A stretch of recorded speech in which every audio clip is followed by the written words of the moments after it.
교재 3페이지 1번 문제 풀이하도록 하겠습니다. 요양급여 기준 1에 관련된 문제고요. 요양급여 기준 1은 이제 일반 원칙, 산정 지침 이런 부분에서 문제를 출제를 하였습니다.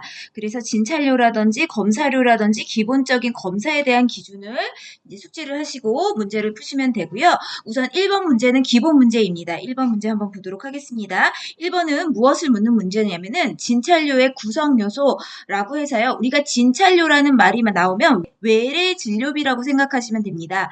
외래라고 하면은 2번이 아니라 그날 왔다 그날 가는 환자, 우리 진료만 보고 가는 환자들을 우리는 외래 환자라고 얘기를 하고요. 이 환자들이 왔을 때 진료비를 내는데 그 진찰료에 포함되는 항목이 두 가지가 있습니다. 이 두 가지를 고르는 문제로요. 이 내용은 어디를 기준으로 문제를 출제를 하였냐면은 건강보험 심사관리 2권의 제1장 기본 진료료 산정지침 1 진찰료 부분입니다. 그러니까 여러분들이 아직은 문제집만 구매를 하셨기 때문에 건강보험 심사관리 책이 없으실 거예요. 근데 이제 만약에 2급을 따시고 취득을 하시고 1급이라는 과정을 준비하실 때는 건강보험 심사관리 1, 2권에 대한 내용을 모두 숙지를 하셔야 됩니다. 그래서 건강보험 심사관리 2권 제1장 기본 진료료에 보면은 1번에 진찰료가 나와 있고요. 우리 이 내용 한번 읽어보도록 하겠습니다. 진찰료는 외래에서 환자를 진찰할 경우, 외래라고 하면은 우리가 예약해가지고 의사선생님 보고서는 그날 진료하고 가는 경우인 거죠.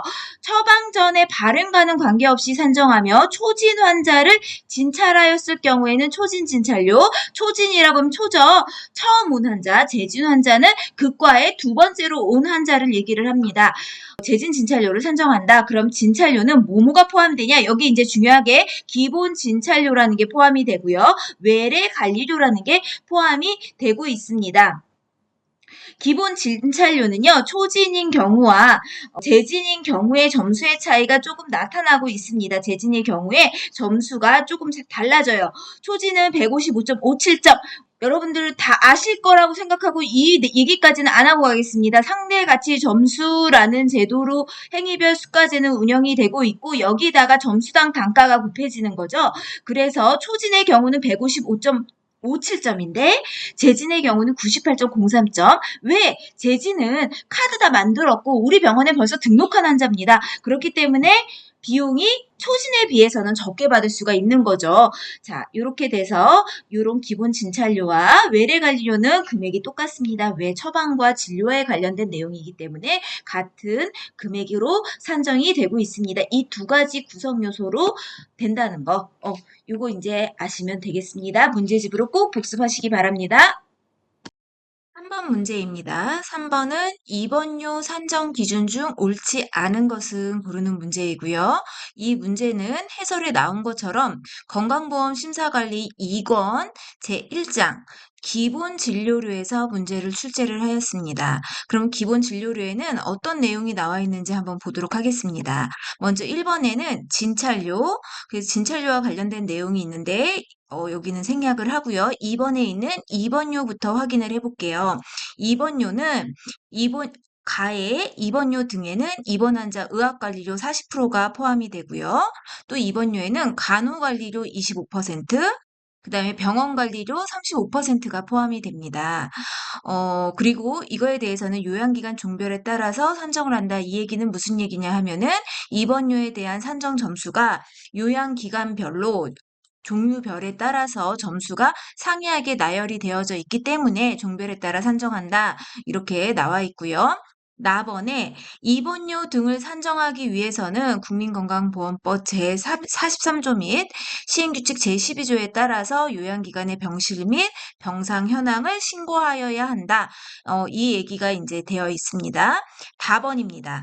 자, 집중치료실 입원료, 묘균치료실 입원료, 납병동 입원료, 신생아 입원료, 중환자실 입원료, 격리실 입원료, 납차폐 특수치료실 입원료 등 특수병실 입원료를 산정할 수 있는 경우는 다음과 같으며 라고 되어 있습니다. 이런 특수병실에 대해서는요, 또 이렇게 쭉 나열이 되어져 있습니다. 여기 기본 진료료에 들어가 보면 집중치료실에 입원할 수 있는 기준, 격리실에 입원할 수 있는 기준 이런 것들이 나열이 되어져 있는데 그 부분을 여기서는 생략을 하고 입원료에 대한 내용만 전체 내용만 한번 확인을 하고 있습니다. 그래서 입원료를 산정하는 경우에는 이 중요한 얘기가 나오고 있습니다. 입원료 등을 중복하여 산정하지 아니한다. 이 얘기는 무슨 얘기냐면 일반 병실에 입원을 했다가 격리실 입원을 뭐 2일째부터 10일째까지 했다. 이랬을 경우에 첫째 날과 둘째 날 같은 경우에는 일반 병실이고 셋째 날부터는 격리실 입원료로 산정을 한다. 일반실과 격리실을 같은 날에 중복해서 산정을 할 수는 없다. 이 얘기를 하고 있습니다.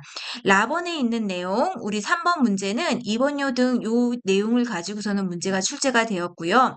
1일당으로 다음과 같이 산정한다. 1일당이라는 건 하룻밤 잤을 때 입원료는 한 번만 산정이 된다. 이 얘기를 우리는 1일당이라고 얘기를 합니다. 1일이라 함은 12시 정오부터 다음날 12시까지를 의미를 한다. 그래서 체크인, 체크아웃 시간이 12시, 12시가 되어야 되는 거고요.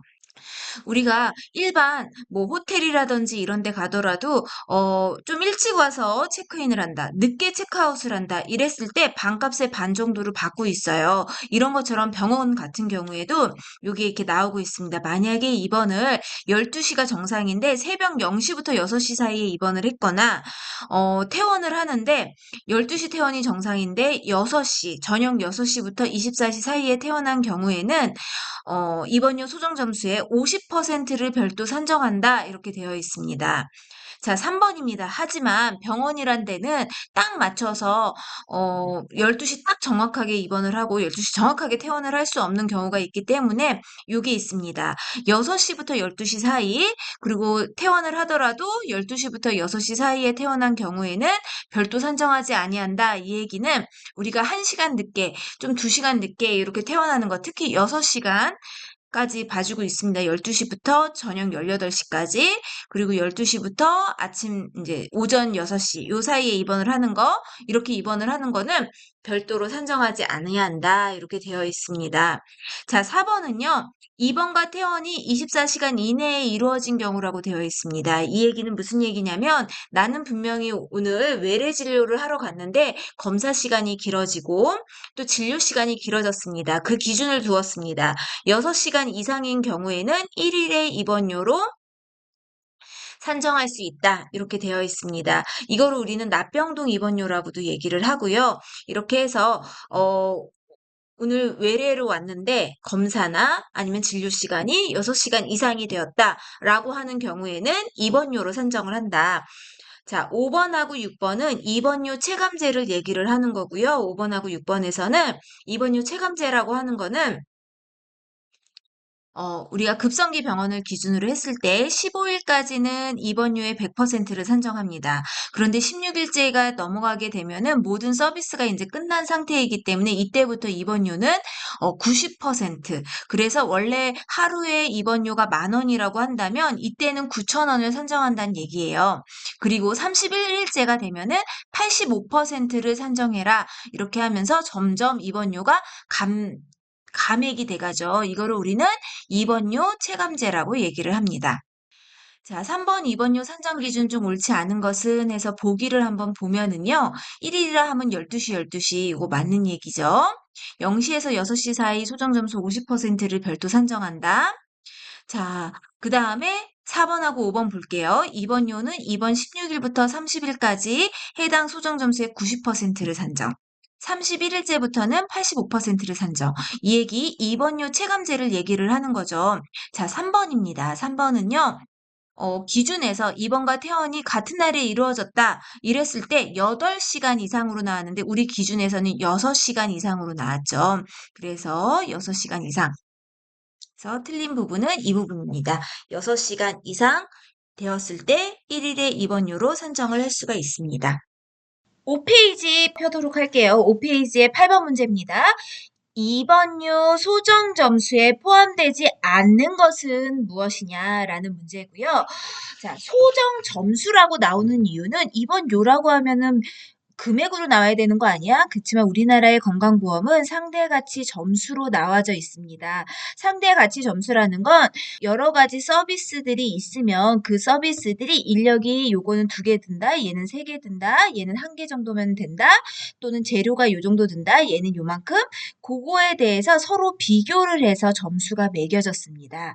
그래서 입원료에 대한 소정 점수도 있는데 입원료 같은 경우에도 병원별로 다르게 점수가 매겨져 있습니다. 그래서 소정 점수라고 표현을 하고요. 그럼 이 소정 점수에다가 점수당 단가를 곱해서 입원료라는 금액이 나오게 되는데 지금 문제는 뭘 물어보는 거냐면 우리가 입원을 해서 기본적으로 하는 행위에 대해서는 입원료에 다 포함을 시키고요. 입원을 해서 맞는 주사라든지 주사 같은 경우에는 환자별로 이 사람은 10개를 맞을 수 있지만 얘는 5개만 맞아요. 이런 게 차이가 날 것 같다. 이런 주사라든지 아니면 수술도 다 다르겠죠. 수술 이런 거는 따로 다 금액을 별도로 산정을 해야 되지만 입원료 자체는 침대포를 1인실 병동에 입원한 사람한테 들어가는 투여 비용은 대부분이 비슷합니다. 침대포를 갈아줘야 된다. 간호사 선생님들이 하루에 3회에서 4회 정도 와서 바이탈 사인을 체크를 해야 된다.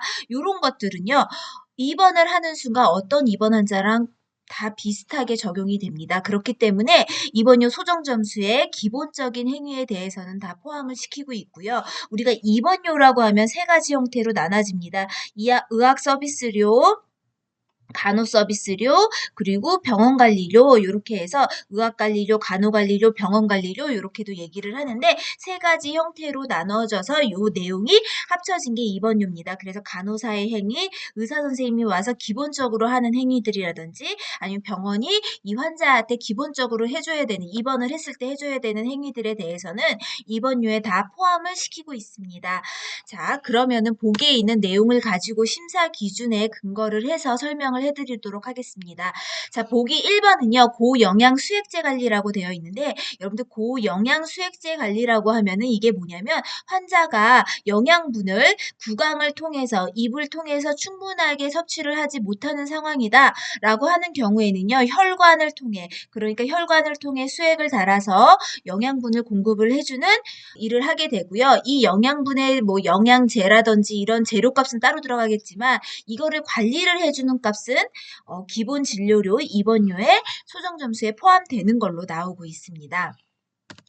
자, 그 다음에는요, 최위 배액법 교육이라고 되어 있습니다. 교육이라는 건 환자한테 수술을 하고 나서요, 수술 이후에는요, 호흡곤란 같은 게 잘 올 수가 있는데, 이런 거를 잘 해결하기 위해서 환자한테 조금 반자의 체위로 앉아 계세요, 기침을 하세요, 이런 거를 권고를 하게 됩니다. 이런 걸 교육이라고 하는데, 이런 교육 같은 경우에는 입원료 소정 점수에 다 포함을 시키도록 하고 있습니다.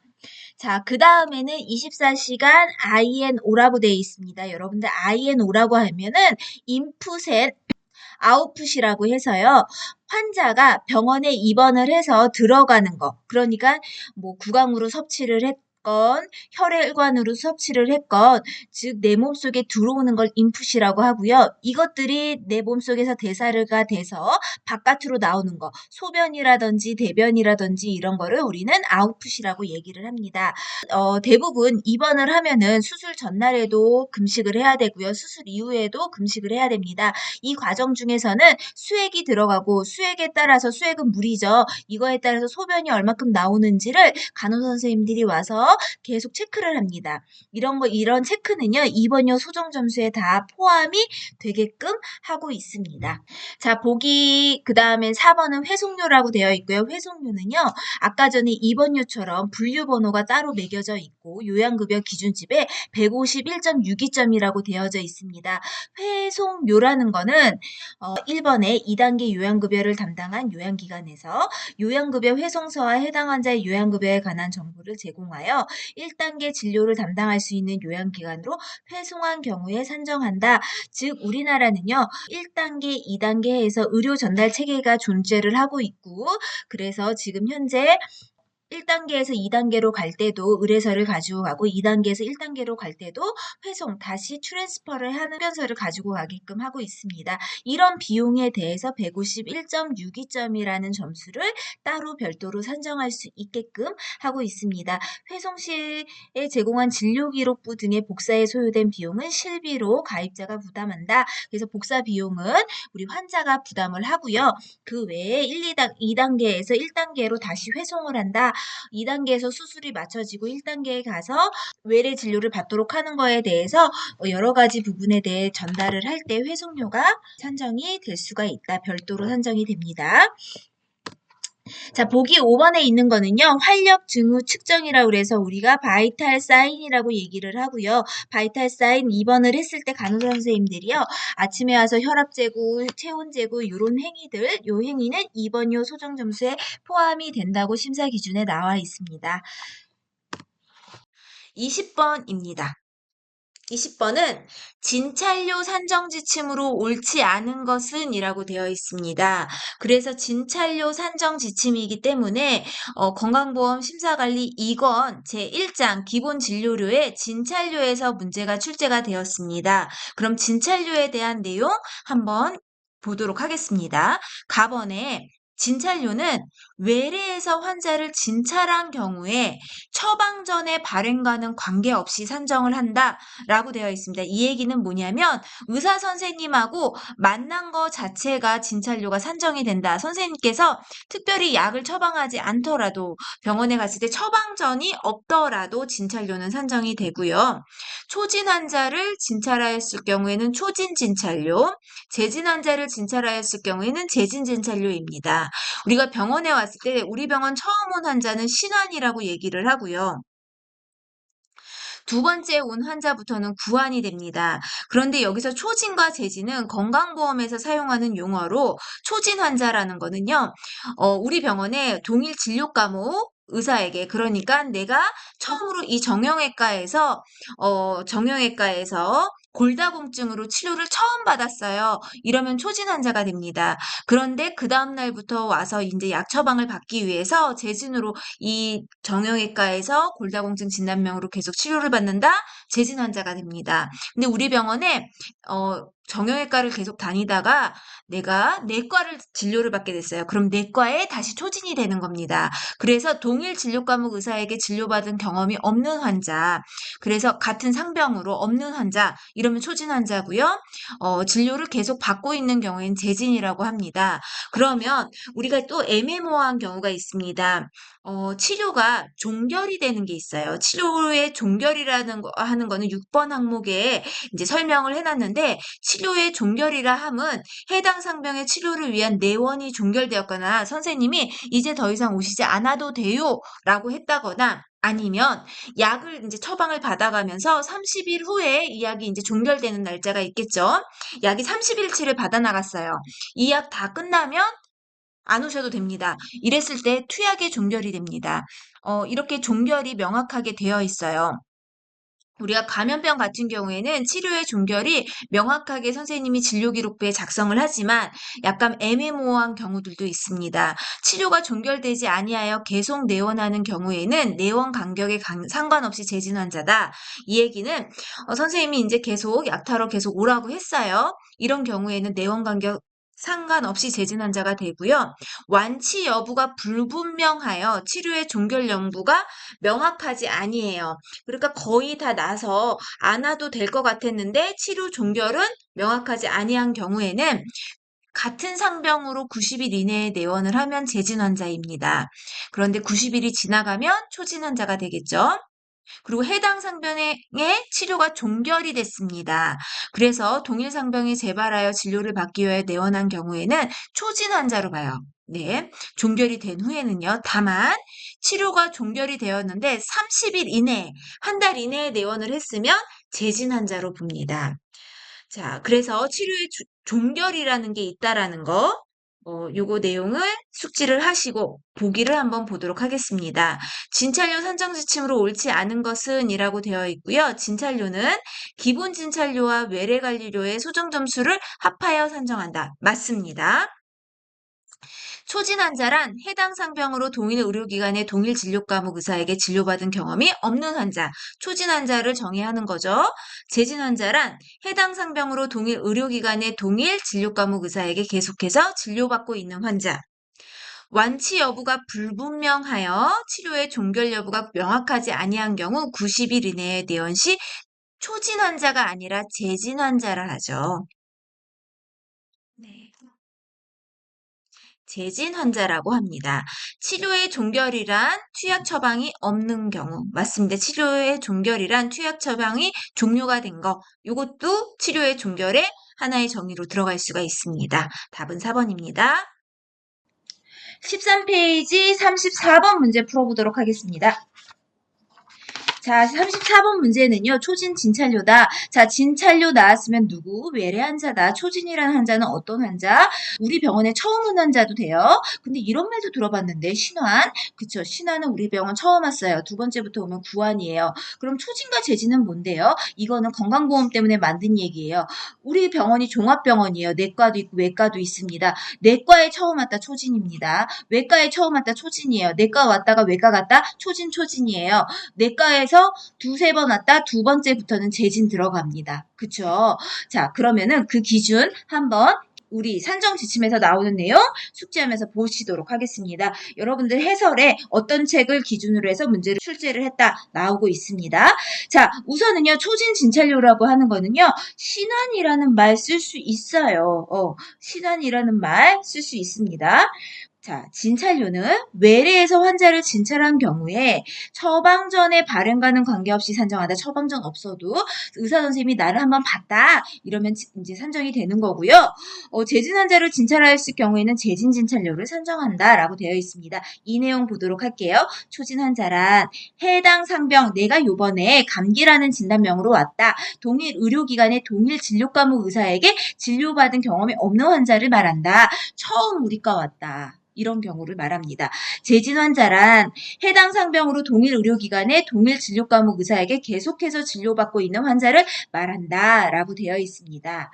자, 그러니까 감기라는 진단명으로 3일 후에 또 왔다. 이 선생님한테 또 왔다 하는 경우에는 재진이 된다는 거죠. 자, 2개 이상의 진료과목이 설치되어 있어야 돼요. 그 병원에는 2개 이상의 진료과목이 있어야 되고요. 극과의 전문의가 상근하는 요양기관에서 동일 환자의 다른 상병에 대하여 전문 과목 또는 전문 분야가 다른 진료 담당 의사가 각각 진찰했습니다. 내과 선생님도 와서 보시고요. 외과 선생님도 와서 보셨습니다. 이런 경우 진찰료 각각 산정한다. 외과 선생님 거 따로, 외과 선생님 거 따로 산정할 수 있다. 해당 상병의 치료가 종결됐다라는 얘기는 무엇인가요? 선생님이 이제 환자분 안 오셔도 됩니다 하고 종결 선언을 할 수도 있고요. 자, 이제 이 약이 끝나면 당신은 치료가 완치되었습니다 라고 얘기를 했어요. 그럼 그 약이 끝나는 날이 종결 시점인 거죠. 종결이 되지 아니했어요. 이 얘기는 뭘까요? 약 먹어보고 다시 오세요. 이렇게 얘기를 했어요. 계속 내원하는 경우에 내원 간격에 상관없이 재진 환자로 본다라고 되어 있어요.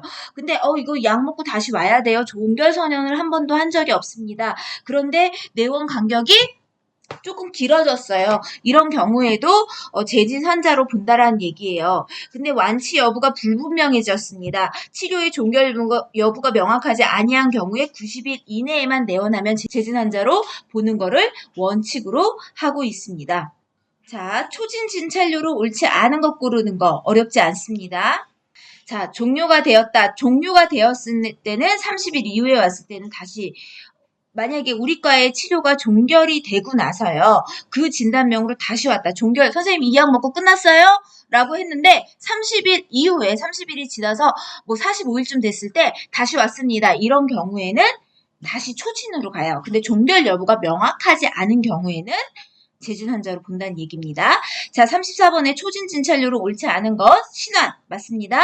산부인과 진료 중 정형외과 전문의에게 처음 진료 초진 맞습니다. 만성기 질환 등으로 치료의 종결이 불명확한 경우 90일이 지나서 왔으면 초입진, 90일 이내에 왔으면 재진이 될 수가 있죠. 감기 등 급성기 질환으로 투약 종료가 됐어요. 그런데 같은 진단명으로 30일 이후에 다시 왔습니다. 이런 경우에는 다시 초진입니다. 30일 이내에 왔다라고 하면은 재진을 받을 수가 있는데 지나서 왔다, 초진으로 가는 거죠. 동일 의사에게 계속 진료 중 다른 상병의 처음 진료, 예를 들어서 내과 선생님이 보다가 옆에 있는 다른 내과 질환을 또 보게 됐어요. 이런 경우에는 재진으로 봅니다. 그래서 34번에 2번이 정답인 거죠. 60번. 위탁검사에 대한 아래의 설명 중 옳은 것은 이라고 되어 있고, 위탁검사란 우리 병원에서 자체 검사를 한 게 아니라 우리 병원에서는 혈액과 소변만 채취를 했고요. 이거를 다른 병원으로 위탁기관으로 넘겨서 검사를 해서 우리 병원에서 검사 결과를 받았습니다. 이렇게 된 경우 위탁검사를 보냈기 때문에 이 혈액검사하고 소변검사한 비용에 대해서는 위탁기관에다가 이제 줘야 되는 거예요. 줘야 되는 금액이기 때문에 우리 병원에서 이루어진 게 아니어서 가산, 종별 가산이라는 게 적용이 될 수 없는 항목이에요. 그래서 1란과 2란으로 나누었을 때 1란에 적는 항목입니다. 근데 위탁 검사를 할 시에 우리 병원에서는 혈액과 소변을 채취를 했었기 때문에 이거를 관리하는 값에 대해서 10%를 산정할 수 있게끔 합니다. 이게 1번에 대한 얘기예요. 봐요. 위탁 검사 시 해당 항목의 소정 점수의 점수당 단가를 곱한 금액의 10%를 위탁 검사 관리료로 산정한다. 이렇게 되어 있습니다. 그래서 산정을 한다. 답은 1번이에요. 옳은 걸 고르니까요. 근데 위탁 검사에도 요양기간 종별가산율을 적용할 수 있다. 없습니다. 위탁검사는 적용할 수가 없고요. 그리고 타 병원에서 골수 검사한 외부 슬라이드를 요양기관에 상관하는 병리과 전문의가 판독을 하면 판독 소견서가 있어요. 작성을 했으면 판독료 산정할 수 있습니다. 자, 타기관으로 의뢰된 모든 검체에 대하여 위탁검사 관리료를 산정하는 것은 아닙니다. 위탁검사 관리료는 행위료이므로 1란에 정하다 아니에요. 위탁검사료는요, 검사 관리료는요, 1란에 청구를 합니다. 자, 21페이지 보도록 하겠습니다. 21페이지 61번 문제입니다. 만 5세 소아에게 내시경 검사 시 가산율은? 이라고 물어보고 있습니다. 자, 이런 문제 참 많이 물어보죠. 우리가 아이한테는요, 가산을 많이 받고 있습니다. 그쵸? 가산이라는 제도가 있는데 뭐냐면은요, 성인보다는 내시경하기가 어려워요. 아이는요, 통증도 많이 느낄 수도 있고 공포감도 많이 느끼면 그걸 진정을 해줘야 되기 때문에 이런 검사라든지 뭔가 촬영을 한다든지 이런 경우에는 가산율이라는 게 붙고요. 이런 걸 가지고서는 문제 출제를 참 많이 해놓았습니다. 이 문제집에 보시면은요. 자, 여기서 내시경이기 때문에 볼게요. 스코피, 파이브로스코피, 마이크로스코피 이런 말 붙으면 내시경의 종류들인 거죠. 자, 만 1세 미만의 소아, 만 1세 미만이라고 하면 돌까지를 보고 있습니다. 이때는 50%를 산정을 합니다. 만 1세에서 만 6세 미만 소아 같은 경우는 30% 가산, 이렇게 되는 거고요. 그래서 6세 미만까지 해서 가산율이 이렇게 붙고 있습니다. 그러면 우리 문제에서는 만 5세 얘기야. 만 5세는 어디에 속해요? 만 1세 이상, 만 6세 미만 요기에 속하죠? 30% 가산이 붙는다. 이거는 어쩔 수 없어요. 이거는 암기 문제예요. 30%구나. 자, 우리 근데 기준이요. 요즘에 다 이래요. 만 1세 미만 50%, 만 1세에서 만 6세 미만 30%. 대부분의 항목들이 요 기준으로 가고 있습니다. 그래서 조금 기억을 하시면 될 것 같습니다. 21페이지 63번 문제 보도록 하겠습니다. 천자를 치료 목적으로 실시한 경우 가산율은? 이라고 되어 있습니다. 천자를 치료 목적으로 실시한 경우라고 되어 있고요. 천자라는 게 뭘까요? 천자라는 건요, 내 몸이 있으면 여기다가 구멍을 뚫어서 들어간 다음에 이 안에 있는 여러 가지 세포를 빼내 나온다든지 아니면은 내 몸에 있는 액체를 빼내 나온다든지 이런 거를 할 때 천자를 하게 되는데, 천자를 치료 목적으로 실시한 경우에는 30%를 가산한다. 즉 천자를 하면서요, 이 구멍을 뚫어서 이 몸 안에 있는 여러 가지 고여있는 고름을 빼낸다든지 배액을 하는 거죠. 치료를 하기 위해 여러 가지를 빼내 나오는 때 이렇게 배액요법을 같이 하는 경우에는요, 30%를 플러스하는 거예요. 천자값이 10,000원이라고 하면은 여기에 치료 목적에 배액법이 같이 들어갔다. 그럼 30%를 같이 가산을 해서요. 13,000원을 산정할 수 있다라는 얘기입니다. 그래서 천자를 치료 목적으로 하는 경우에는 30%를 가산한다. 이렇게가 답이 되는 거죠.